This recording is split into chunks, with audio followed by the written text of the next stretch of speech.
I would love to see a real life CSI show where they show us like putting samples on something and then showing the real time elapse where it's like 1 hour later, they take the tubes out of this instrument and put it on something else instead of, they put it on one instrument and all of a sudden a picture of somebody pops up or something like that.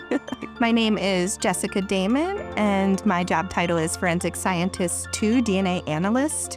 And I've worked with the Columbus Police Crime Lab for just over 10 years. Actually, I learned that I wanted to do this type of work in college. I started off with a biology degree in pre-med, and then in my downtime from classes, I started watching Court TV. I believe it's now called the ID channel.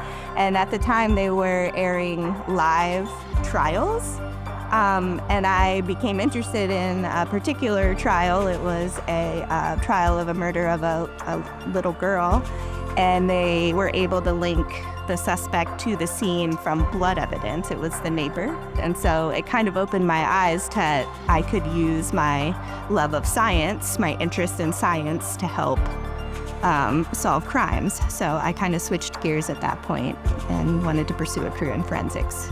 I always wanted to be in forensics because I had a passion for science, and I was always interested in criminal justice and the potential for forensics to help a victim find out potentially, or a victim's family, who committed a crime. The DNA section of the crime lab receives evidence in criminal cases for testing for possible DNA evidence left in the cases, so that we can link evidence to suspects or victims in the case. Our DNA is basically our genetic blueprint. It really dictates everything from our hair color, eye color, to the number of fingers and toes that we have. And a lot of our DNA is actually the same from person to person, but we do have areas that differ, and we look at some of those specific areas that differ for our analysis. One of the biggest misunderstandings about our job is comparing our job to television. Unfortunately, we are not one person in a shady room who can give police results in 1 hour, and it's just a big picture of someone's face. We take weeks and weeks on some of these cases. They all take a lot of time and effort. We are definitely a team process here. We all contribute to really every aspect of our testing. We also all wear a lot of hats, I think, in this job. We work on evidence from all sorts of cases, and we will sample from those and do DNA processing to get a DNA profile that represents the DNA that was on the items of evidence. And we do comparisons, write reports, and when necessary, we'll testify to the results that we get with our evidence in court. On the day we have to testify, we would get called at a certain time that we're asked to be on the stand. We try to prepare with one or both sides, if possible, to discuss the questions and be able to ensure we convey the results correctly. And then we are sworn in as an expert witness, and then we are asked questions from both the prosecution and defense in regards to the results of our analysis. Our role in the case is the police send us evidence from crime scenes, and we process the evidence to generate DNA profiles, possibly from a bodily fluid or from touching an item. We'll take those DNA profiles and we'll compare them to known people in the case, and if they're known, we can tell the police, these are likely the individuals that left the items.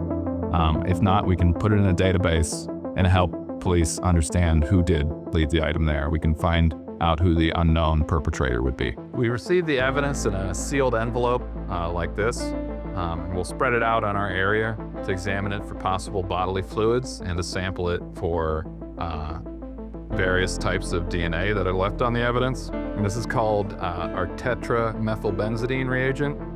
It's a reagent for presumptive blood testing, but this is a good indication of blood for later testing.